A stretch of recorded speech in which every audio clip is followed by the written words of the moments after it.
A very good afternoon. I am Mohammed Bashar, scaling SMB business growth at Unicommerce and the moderator for this session. I am honored and glad to be moderating this session on e-commerce growth in Southeast Asia. The e-commerce growth in Southeast Asia is gigantic versus the rest of the world. The world is growing by 7.42% CAGR, while the Southeast Asia is growing by 17.2% CAGR. Not just this, Southeast Asia is expected to grow up to $100 billion by 2024 and 50% more in just 1 year. So that means $150 billion will be touching by 2025. Big question is how? I'll help you out with the reasons. The number one, rapid increase in income of middle class, especially in Southeast Asia. 70% of the population is actually under 40, right? And they actually strongly believe in a better living. Third, fastest growing demand for internet-enabled devices are actually picking up well, and people there are very much tech savvy. More than 70% of the purchases are made from mobile devices, wherein the other countries, it is just 32%.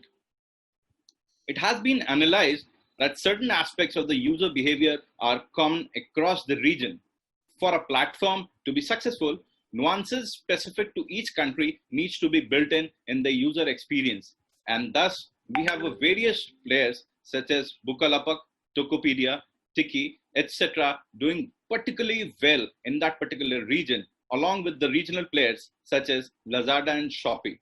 In addition, due to the countries such as Thailand being the manufacturing hub, there's an interesting play of e-commerce, both in Southeast Asia and other global geographies, such as Europe, US, and Australia, presenting a unique opportunity of e-commerce to be evaluated from both domestic and global expansions. It becomes pertinent to focus on e-commerce, particularly post-COVID, as social distancing measures adopted by the consumers are leading to fundamental shifts. And not just this, the buying behavior of the users are actually changing and pushing the retailers and the brand owners to move digital.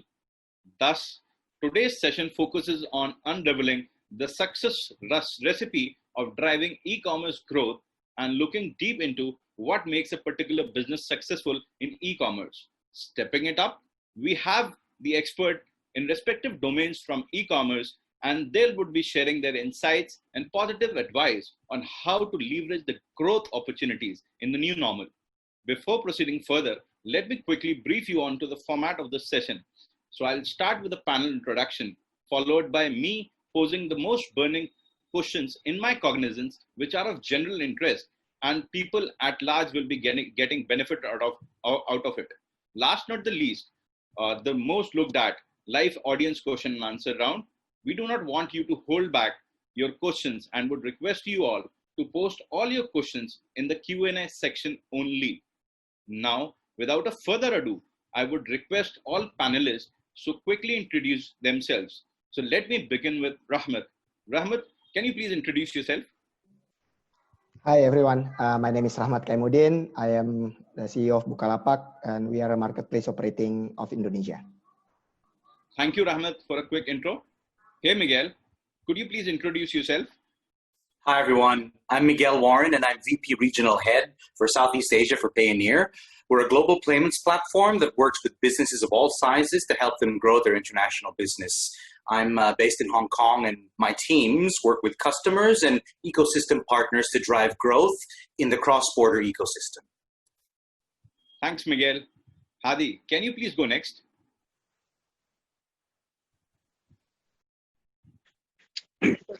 Hello. Yes, I'm Hadi. I guess you're. I'm Hadi. Yeah, please go ahead, Hadi. Is it okay now? Okay, I'm Hadi. I'm the founder and CEO of PowerCommerce Asia. We are an omnichannel solution for the sales channel and also the supply chain management technology solutions. Thanks, Hadi. Can we get to know about you, Sushil?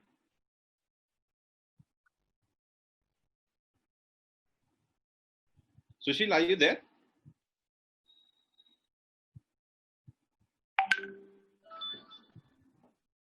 So in between, let's ask Ram to introduce himself.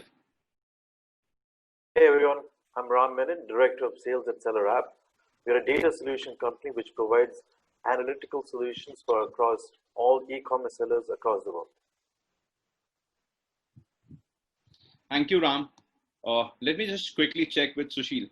Sushil, can we have your introduction, please? Obviously, there is some problem at Sushil and he's joining and he's just rectifying the same. Will take another minute. Not a problem. Thanks a lot, Dharmen, for keeping us posted. So, without further wait, I would like to thank my co-speakers and Dharmen also for keeping us posted. Let's get ready to hear the say of our panelists, and let me open the session for the direct Q&A round. First, I would like to throw a question to Rachmat. Rachmat, my question is, given there is a lot of focus on e-commerce post-COVID-19, how should a brand effectively utilize its presence on a marketplace like Bukalapak to drive growth? Thank you. So basically, first of all, we all recognize that the commerce situation during this time is very challenging, and it's for everyone, basically from the brands or the business sellers in this case, and the customer. And for us in Bukalapak, we are quite grateful that our product is actually, that we develop is useful for people. And so far, people are still doing business in the marketplace. So in order for brands to drive growth, we first have to accept that the fact that people now want to do business differently. So now having an online presence is no longer a nice to have option, but it has become the mainstream option. And of course, the brands need to learn about e-commerce. They also need to learn their customers' new normal behaviors and then choose which way or which strategy is the best for them. Because not everything is created equal, yeah. Like in the physical world, some brands can choose to have their own boutique or standalone shop. Some also have an outlet in the market or the malls. So this is kind of similar situation or decision that a brand need to have, and when building their own channel, whether they build it standalone or they have a presence in the marketplace. And even if you want to go to the marketplace, segments can be very different. Each marketplace basically operates and serve different type of people. For us, for example, in Bukalapak, since the beginning, what we want to do is to create a fair economy for all. So we focus on building a tech platform for small and medium businesses. And then we also want to provide goods and services to the mass markets. And, what we do is we created an online marketplace, and also we create like millions of network of mom and pop stores in Indonesia. So some brands will benefit having a presence in Bukalapak if they are kind of connected with our customer base, but some will probably more than the others. So yeah, in summary, I think of course we encourage business to quickly adapt to the situation. You learn where your customers are, what they're doing, what is your brand stands for, what is your product, and then you build your omni-channel presence accordingly. Thanks, Rachmat. My next question is to Miguel. So Miguel, Payoneer plays a very crucial role in strengthening the cross-borders ecosystem. What factors should a brand consider for driving growth in international sales? Is it restricted to a particular category, etc.? So thanks for that. Agreed. There's really never been a better time to expand to international markets. In today's digital world, if you have a product or even just an idea, you really have a global stage to which you have a path to market. And the playing field has really been leveled because digital has democratized this global e-commerce opportunity. And at Payoneer, we've seen many amazing entrepreneurial success stories. These entrepreneurs have been able to grow their international sales by capitalizing on the power of digital advertising. So one example that I have firsthand experience with is the case of Marvin Espina from the Philippines. Marvin was a former overseas Filipino worker, an OFW, who ventured into the world of online selling. And when I first met him, he'd already established a number of online stores, which were generating maybe a couple of $1,000s a month in revenues. But his key challenge was being able to effectively scale his digital advertising spend on Facebook and other channels.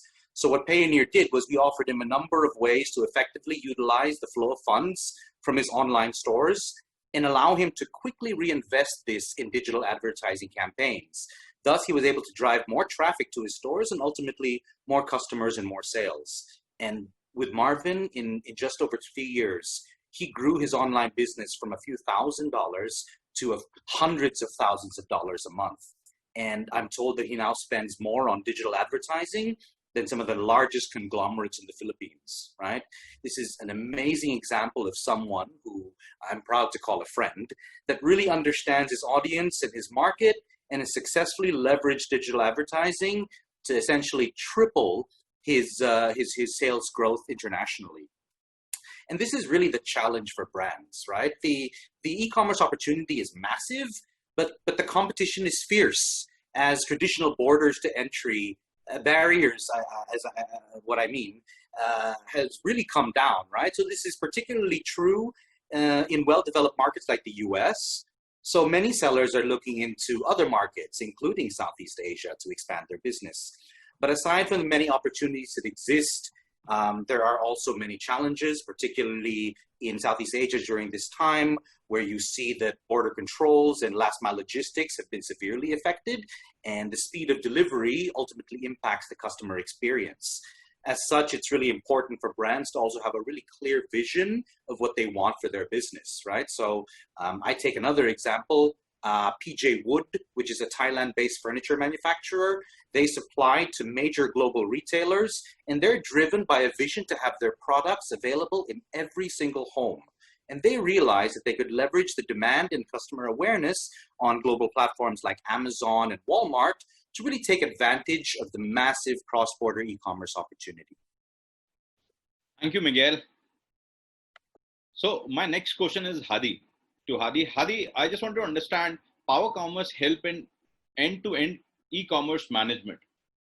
How should a brand decide on when to outsource their e-commerce operations? Further to it, does it depend upon the margins, marketing budgets, and any other factor?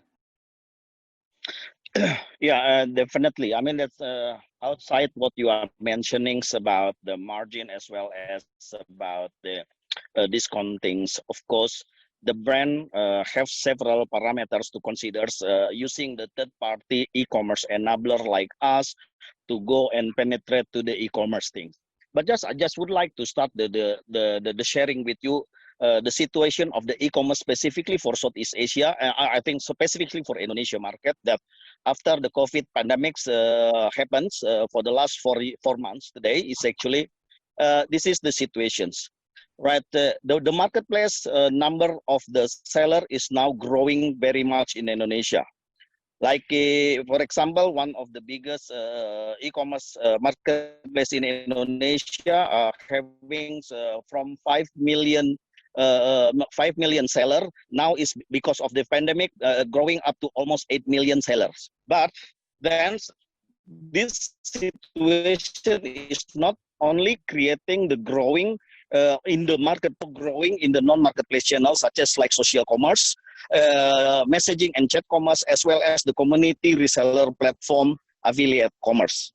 So that's why then the Omnichannel is not the e-commerce is not only limiting to the marketplace, but now becoming to the multi-type of the channel in the sales channel itself.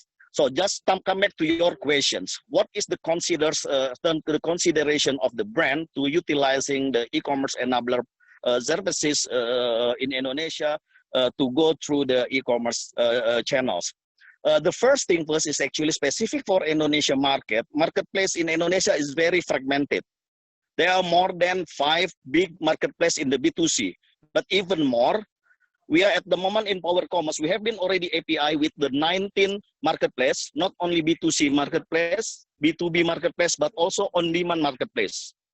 So that's a bit different compared to another Southeast Asia market like Singapore, Thailand, or Philippines, which is mostly being driven by 3 big marketplaces like Shopee or Lazada in that regard. But specific for Indonesia is very fragmented.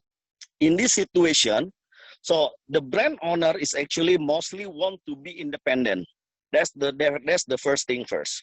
So why they cannot easily with connecting with our e-commerce enablers like us that can still keep continue independencies when we are trying to build the strategic business plan with each individual marketplace itself. But the most important, will be another big channel outside the marketplace, like I mentioned earlier. The second part is actually about the situation in the supply chain situations in Indonesia, about the logistic part. I think you have been already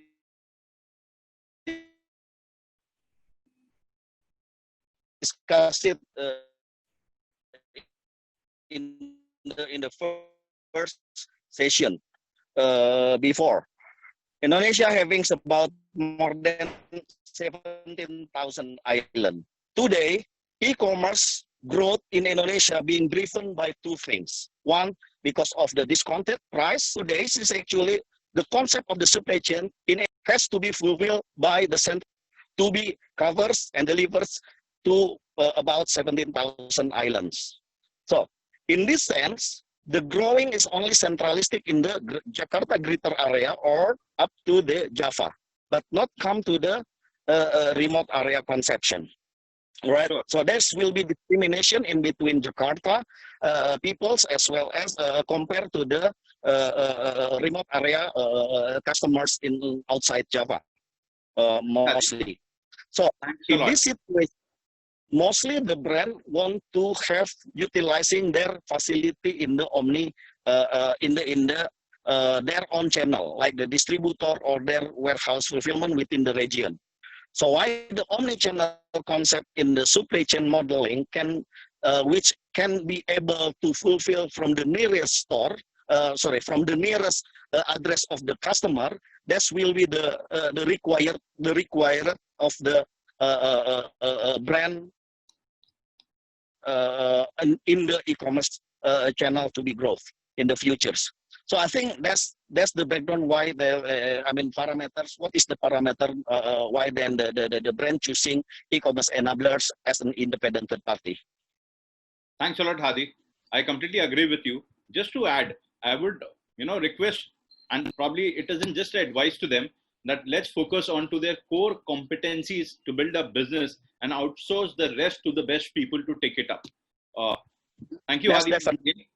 Definitely. Yeah. So my next question is to Sushil. So let me believe Sushil is back with us. Hi, Sushil. Are you there? Hi, Mohammed. Yes, I'm here. Glad to have you here. So just a small introduction of yours would do, because earlier we were not able to take it up. So people would love to know about you. Yeah, sure. Hi, hello everyone. This is Sushil here. Sorry for the technical glitch a little while back. I'm working with New Zealand Post Singapore as Business Director for Southeast Asia.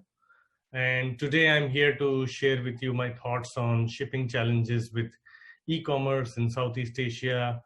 And I'm sure that Mohammed has quite a few questions to ask, and I look forward to questions from the audience as well. Of course, Sushil. Thanks a lot.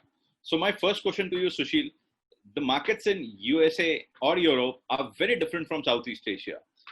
How should the brands prepare to sell in those markets? And what are the nuances should they be aware of before planning such an endeavor?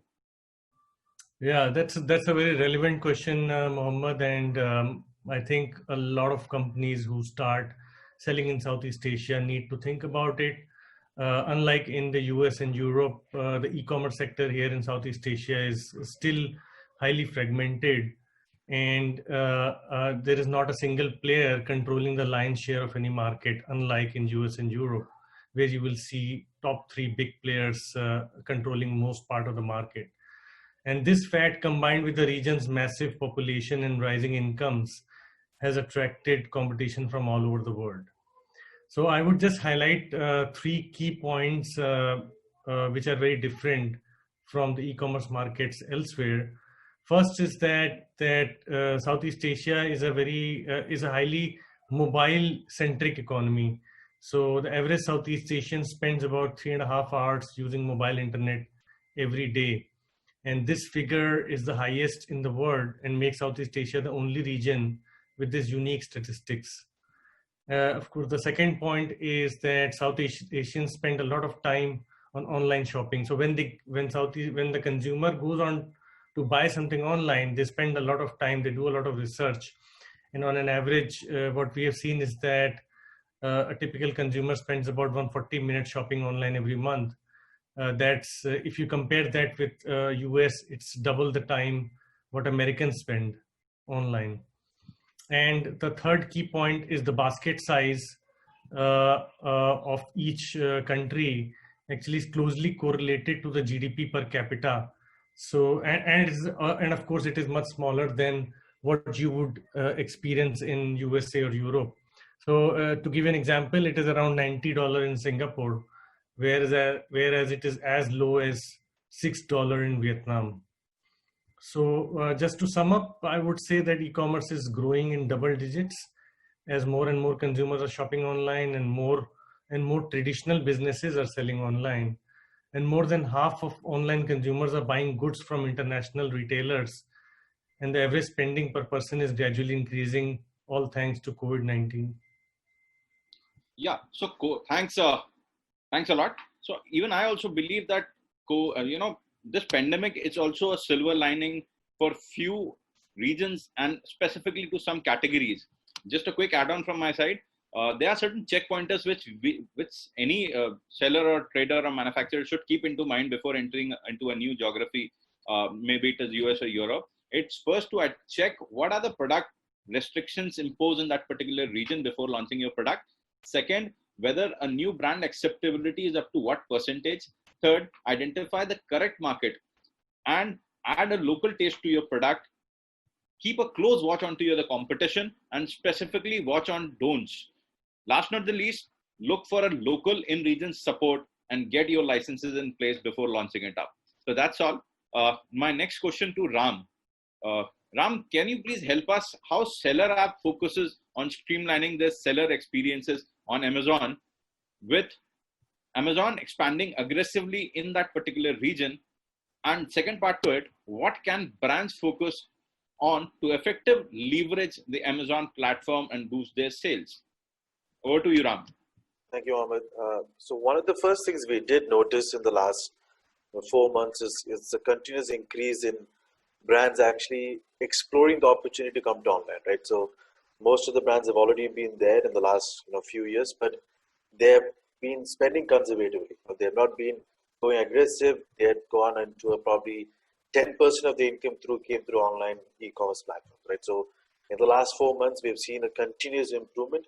And as Mohammed, as you mentioned before, the first thing most of the brands they do is to understand the feasibility of an e-commerce platform, right? If it's Amazon, understand whether the scope is there or not. Trying to figure out what products they need to actually sell and what works out, right? With every marketplace which we look into, they have different tastes, they have a different understanding. The consumer behavior is completely different from every other marketplace which we enter. So one of the first things we try to do is provide that data solution, provide that understanding from a consumer point of view, saying, okay, if a customer is looking to sell clothing line, what is the search volume? How is the customer behaving for it?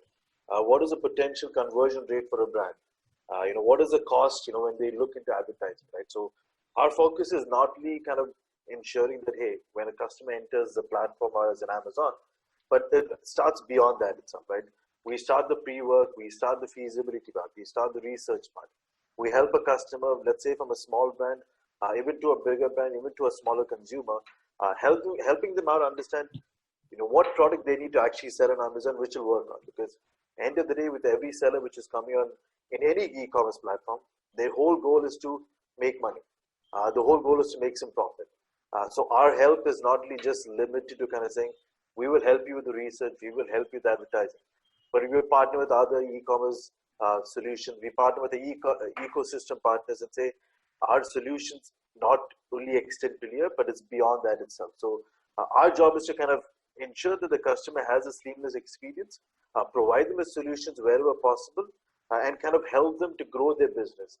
End of the day, if the customer grows, if the brand grows, we along grow with the whole opportunity. Thanks, Ram. So on a similar lines, we have got a next question for Rachmat.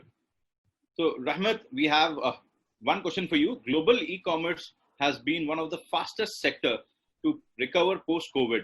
Can you throw some lights on trends in Southeast Asia? Which particular category has seen the fastest recovery or growth compared as to pre-COVID levels?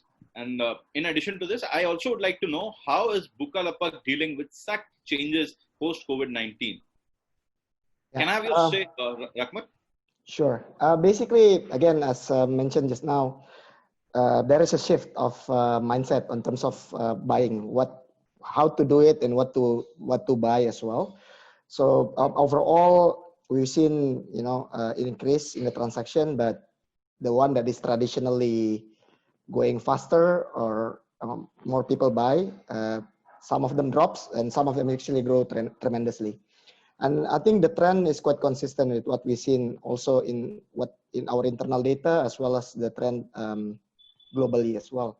So what we've seen first is that in the beginning of COVID-19 pandemic, very strong growth in the health product, especially like the hand sanitizers, the mask, the cough syrup and whatnot, right? The vitamins, and people are buying a lot of those, yeah. And then also household goods, people trying to start buying grocery staples online. This also increased quite quickly. Then food and beverage as well goes up. And then after a couple months, we start seeing also products that support productivity, home office things, as well as hobbies. We've seen improvement in, say, games, auto parts. This is quite interesting because the sale of maybe automobiles and motorbikes are going down, but the parts, the components is actually going up, maybe because people have more time to play around with their cars or motorbike at home. Baking equipments is also doing well. People probably want to cook, healthier meals, different meals. More people watching YouTube and become master chef at home. So that's what we've seen, yeah. But basically, the general trend is that people has begun to adapt. They want to be more productive, but also they want to be comfortable at home. And there's another thing that we've seen, at least in Jakarta, bike sales is actually going up as well, because maybe people they don't want to take public transport, but they don't want to buy cars as well, so they start biking a lot. And the other thing is, just because this is a very tough time for everyone, we've seen also increase in donation, religious spending, the zakats, and also some of these things that with the government, people paying taxes as well. This one, we've seen the improvement. Thanks a lot, Rachmat. A quick input in terms of growth potential. So let me just add up that actually some categories are really doing well in terms of the business growth, and they have shown a quantum jump, right? So just to mention a few, liquid soap has grown by 1,000%. 1,000%. Again, I reiterate that. Essentials by 780%, gym equipment by 600%, healthcare and body care by 560%, soups and local herbs, which says that it will boost your immunity, that grows by 248%, pet grooming range by 242%, and as rightly mentioned by Rachmat, games and puzzles by 214%. In addition, still those who are not able to make money, just a quick suggestion from my end. It's time to diversify. If you cannot diversify your product category, go down to the subcategories and make money. It can be a game changer. For example, office wears in apparels, if not working out, nightwear is actually working out. So that is a quick suggestion from me. Moving towards Miguel. Miguel, a quick question to you. One of the biggest pain areas for e-commerce sellers are doing international sales is cross-border payments, particularly payment reconciliations, settlement reports, etc. What innovations have we adopted in that particular area to make the process smoother and easier for the seller? So this is a really good question, very, very relevant. Certainly there are many challenges related to doing international business, and yes, payments is certainly one of them. When you think about traditional cross-border payments, they haven't really kept pace with global digitization trends. So when I think about some of the first marketplaces that started to emerge, right? Think about eBay in the 1990s. When they first started out, buyers and sellers would be connecting on the website, but actual payment would be done by mailing physical checks after the deal was done. So as you can imagine, this isn't a great way to do business and to transact online. Checks can get lost, they can get damaged, they can get stolen. And if it is a cross-border check, meaning issued by a bank in a different country, if you bring it to your local bank, it'll probably take an additional 2 to 3 weeks for the funds to clear, right? So it sounds like an extreme example. Of course, many people no longer use checks when they pay cross-border. They typically use international bank transfers or credit cards. But oftentimes, even these have their own sorts of challenges with bank transfers. If it's cross-border, there will be quite a large fixed fee relative to the cost of the product, anywhere from $20 to $50. So if you're buying a small product, that's really, really expensive.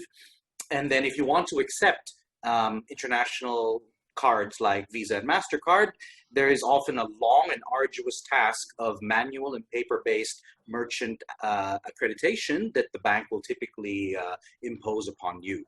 And that's why many online sellers today really rely on digital payment options like Payoneer to receive proceeds from their international sales from either marketplaces or from direct international clients. So at Payoneer, we offer many fast and flexible ways to send and receive payments in many different currencies. We're connected to thousands of leading global marketplaces, so sellers can use just one account to receive from multiple sources. Our account is a fully digital account where you have a dashboard that provides a unified view of all the payments going in, all of the payments that you are sending out, and it greatly simplifies the reconciliation process and provides much more transparency on fees.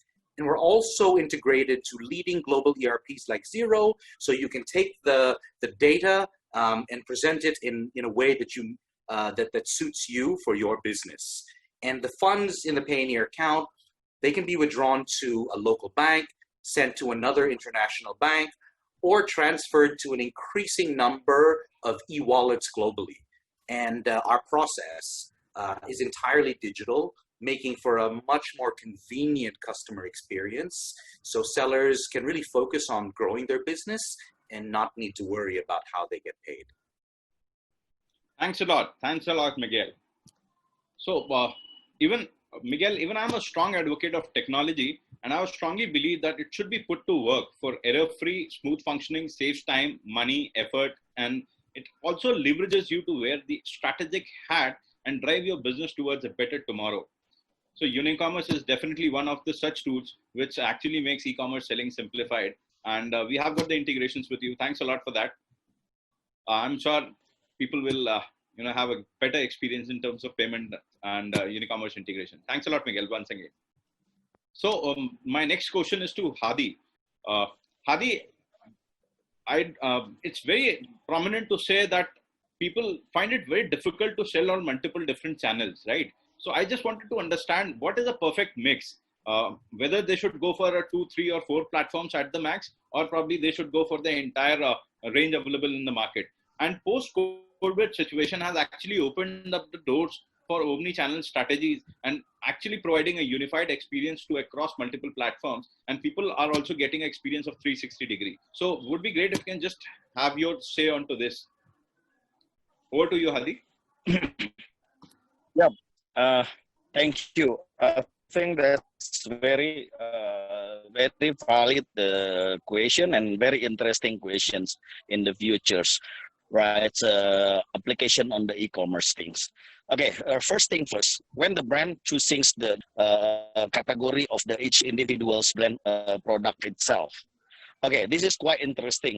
I mean, that's after the COVID situations, now is getting more and more category of the product brand is actually want to go and using the e-commerce platform.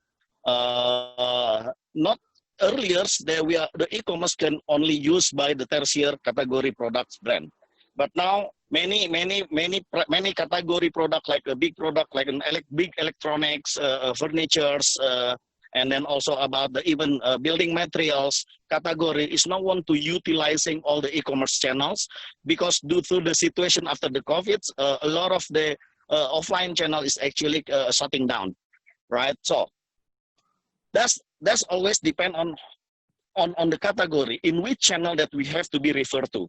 So in this sense, PowerCommerce would like to facilitate things, and then the solution to the brand category will be referring to each individual purpose category.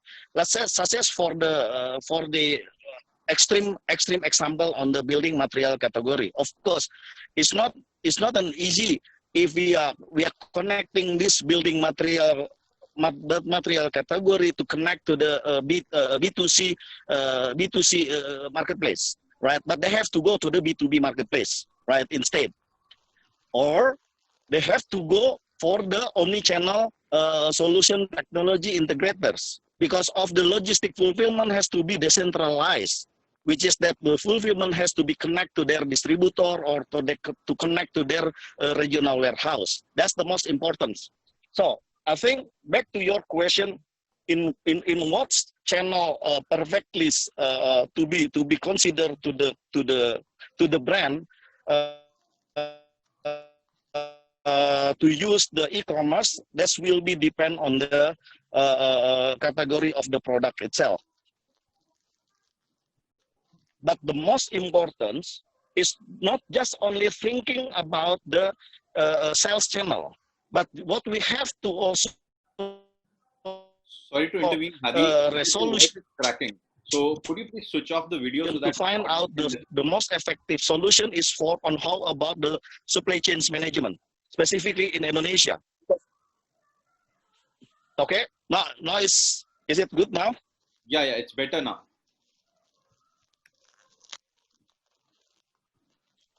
Hello? Yeah, it's Okay. better now. So back again, I think for the brand category, for the brand categories has to be not only to think about what kind of the sales channel to be used, either marketplace, either the website commerce, either the social commerce and messenger. So I guess a lot of technical glitch at Hadi's point. So Hadi, let me take it forward from you. What I just understand. And then now we come up with the community reseller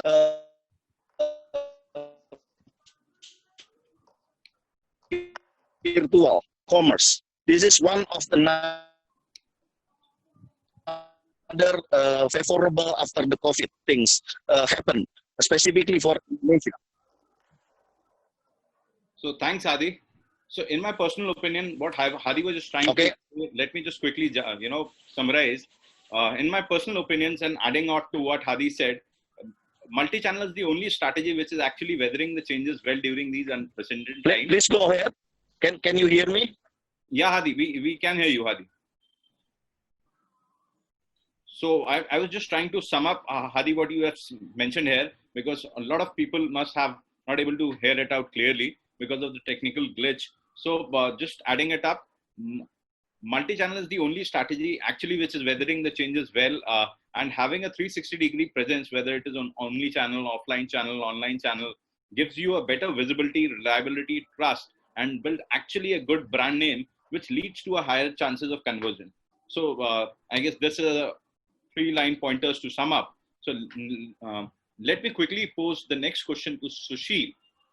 Sushil, e-commerce market in Southeast Asia is extremely fragmented, both in terms of logistic channels and customer clearance.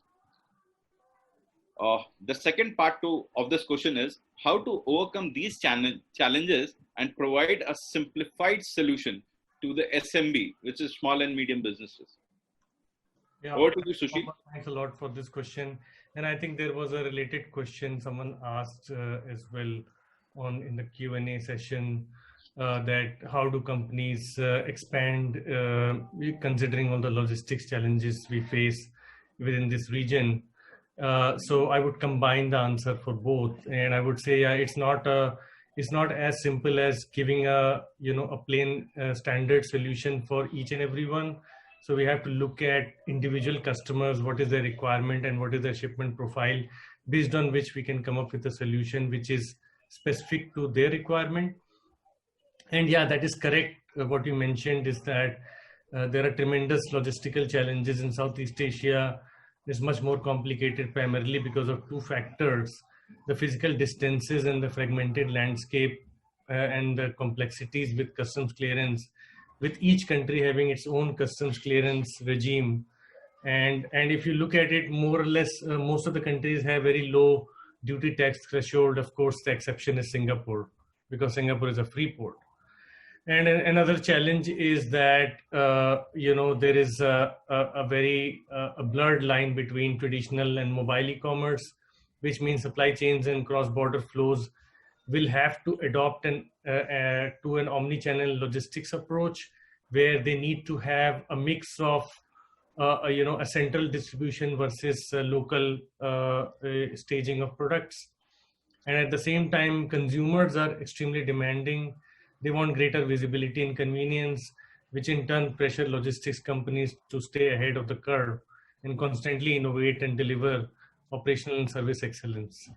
So coming to your second part of the question is that how do you overcome these challenges, right? So we manage this by working very closely with our suppliers and customers, forecasting the volume and allocating the right resources to support as needed, with a key focus towards providing the right technology to bind everything together. So technology is the key here. We make sure that whatever different service providers and plugging and playing different solutions, we are binding all of that together with technology, with one platform where the customer just has to go to one platform and they will get all the tracking and the reports that they need vis-a-vis logistics. And this is further simplified by consolidating volume into one single hub and developing optimum distribution channels within Southeast Asia, using local players in each market. So to sum up, I would say that consolidation and disaggregation is the key here.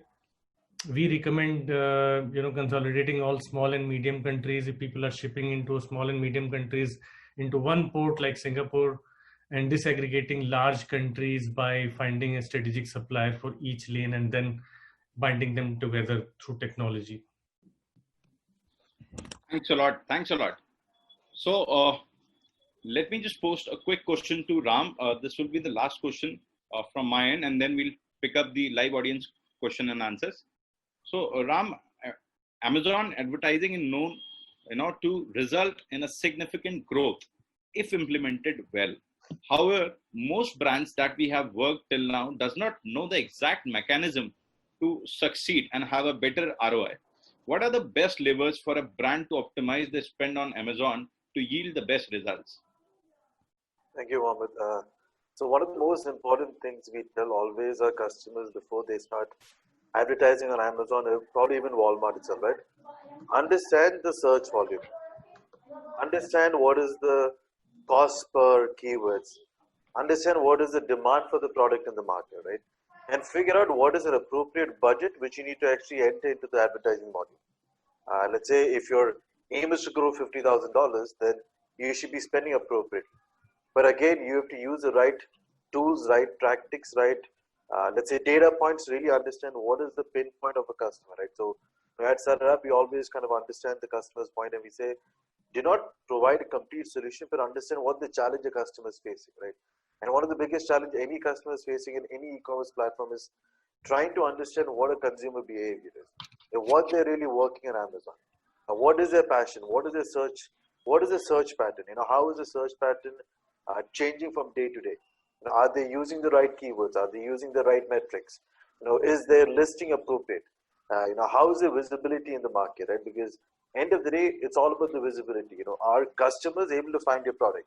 Let's say in Amazon, it's all about the algorithm. In Walmart, it's all about the algorithm. Even the other e-commerce place, when a consumer types a certain search term or a keyword, you're able to find the product, right? Let's say if you type in leather bags. Now, if you type leather bags, the top sellers always show up on the first page, right? And that's how the technique works. So our aim is to kind of focus and help the customer saying, let's push in terms of your visibility in Amazon or Walmart or any e-commerce platform. And that's where the data lies, right? End of the day, as a customer, if you can utilize the data in the right way, you'll be number one. Otherwise, you'll be the number two, number three page, and you'll be struggling with sales, right?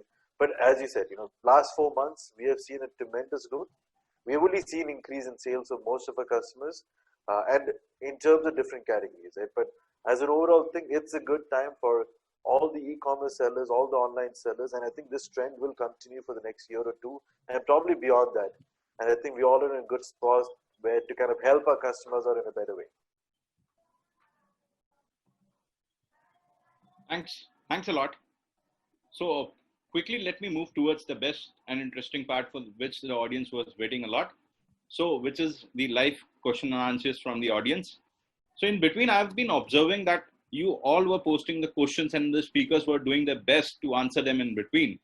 But in the interest of time, let me quickly pick up the most upvoted questions while we'll try to answer the remaining questions or the left out questions offline. For that, please do share your email ID so that we can get back to you.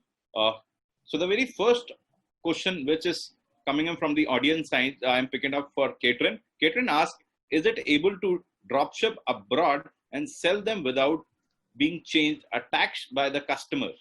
So I guess this question makes a lot of sense to Sushil. So Sushil, can you just please take this question up? Sorry, Mohammed, can you please repeat the question? Yeah, please. Is it able to dropship abroad and sell them without being charged or taxed by the customer? Well, I'm not sure whether I've understood the question, but I would just say that when it comes to international cross-border shipping, it is very important to take note that all the shipments have to follow the local, destination country import regulations, right? So let's say if there, for example, in Singapore, if you're importing anything which is above, which has a value of above $600, you will have to pay the tax on importation, right? So that would be applicable irrespective of whether you are doing drop shipping or you are doing B2B import. So it won't matter at all. There won't be much difference. Thanks a lot. Actually, this was the question and you have answered it really well. I'm sure this would have helped Ketan. So the next question is an anonymous question which is asked. So let me ask Rachmat if he can take it up because that is related to Bukalapak. So Rachmat, the question goes, can international sellers sell on Bukalapak? Is there any segmentation of the audience that buys through the Bukalapak? Yeah, at the moment, our merchant is actually based in Indonesia, but for international sellers, of course, we can work with basically our network of sellers here. We can basically connect them, and if for people for brands who are international brands who want to work with us, feel free to contact me moving forward. Great. I will attach my email here as well. Sure. So I'm just throwing one question to all the audience because I guess multiple people can answer that. So do you think that social commerce is a very effective tool like Instagram, Facebook, and probably it can be one of the most enabled tool which is picking up? And how about these channels picking up, and what is the impact onto the marketplace platforms? I suggest probably if Rachmat or probably Ram can take up this question because it covers both the aspects. One, the marketplace play, and second, the of having their advertisement part of it. Ram, go ahead. Thank you, Rachmat. So what we have seen in the last few months, maybe last 2 months especially, is there's an increasing trend, right? So a lot of customers kind of use an offline platform, let's say Instagram, Facebook, Google, to kind of move the traffic to their actual e-commerce website, right? So probably Amazon is probably one of the biggest places where they have thousands of products. So in order for them to get more traffic to maybe, let's say, 10 of the top working products or 10 of the products which is not doing really well, they get their traffic and they push it towards Amazon, and kind of it's a referral kind of model, right? Where they put certain promotions, they put certain coupon codes, and kind of help the customers get to the traffic finally on Amazon, so that when our customers come on Amazon, they end up buying the product. So we have definitely seen an increase in trend. Again, it really depends on what scale of business you're trying to do, right? If it's a small scale business, if they don't spend much advertising on the e-commerce, then they do probably Facebook, Instagram, spend a little bit here and there so that they get the traffic generated. Thanks a lot. Thanks a lot. So we have got next question in line, which I guess is more relevant for Rachmat. So Rachmat, when you are working with the clients with a lot of brands like Unilever, GSK, and many more, do you recommend a mono brand or a multi-brand store? Yeah, that's quite interesting question, yeah, because some of these multi-brands producers typically have a lot of brands, and some of those brands are very strong brands, yeah, and some maybe not so. The trend that we've seen today in the marketplace is that typically these brands create their own shop, and then they have a multi-brand shop at the moment, and I think this is something that we will review moving forward. If let's say it's probably worth it for them to split some of these brands that is actually already very strong. But currently the practice is people have their own, they have a multi-brand store. Thank you. So last not the least, because we are running out of time, I'll just pose one question which is relevant to all, and probably I would request if all the speakers can add one pointer to that, so that will sum up the best thing. So the very common question is, what is one particular best practice which you would recommend in this COVID situation to overcome this and scale up towards the growth? So this is one last question. I would like to have one pointers from all the speakers. So we can start with Rachmat because he's already there. Sorry, can you repeat the question? Sorry. Yeah, Rachmat. So I just wanted to have one best practice which can overcome the COVID situation and people can look at towards the growth factor. So one best practice which you would recommend. Wow, that is a very interesting question, because at the moment for us now, basically this is a very challenging time. So the first thing is that accept the situation and be positive. Things that used to work before probably won't work now. So you just have to shift your energy towards things that is working well. We discuss a lot about e-commerce and whatnot. And, as usual, you want to push growth, you have to put all your focus and energy towards that. Yeah. So leave some of the things that is not working and put all energy in the things that works for now. Great sum up. So Miguel, can we have one pointer from you on this? For sure.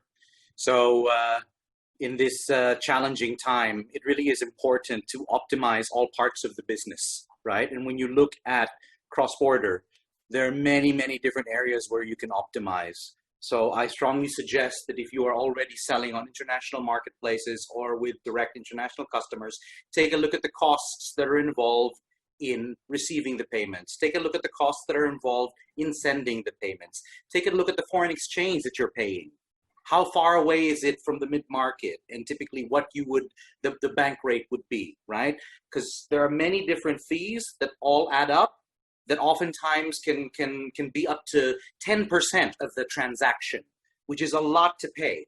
So I would strongly suggest reviewing the methods that you use to accept payments, the providers that you use, right? Because there's a lot of money to be saved, there's a lot of business to be optimized, and that savings can definitely be put back into your business.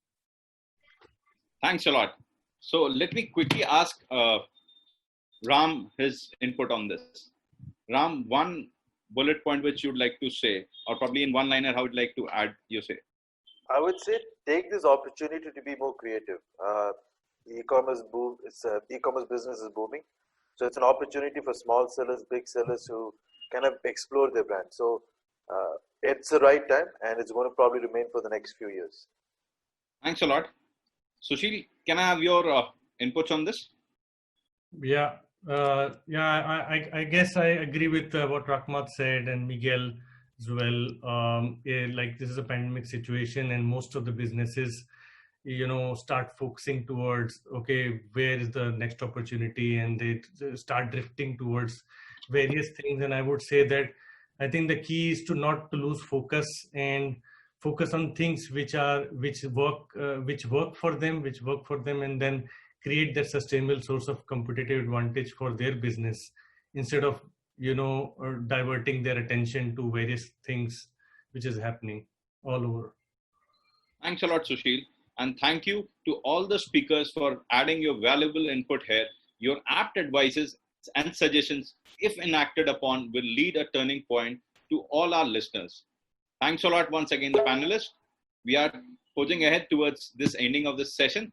Once again, I would like to thank the wonderful audience to hearing us out and, to take a lot more takeaways from here so that they can build up to a better tomorrow.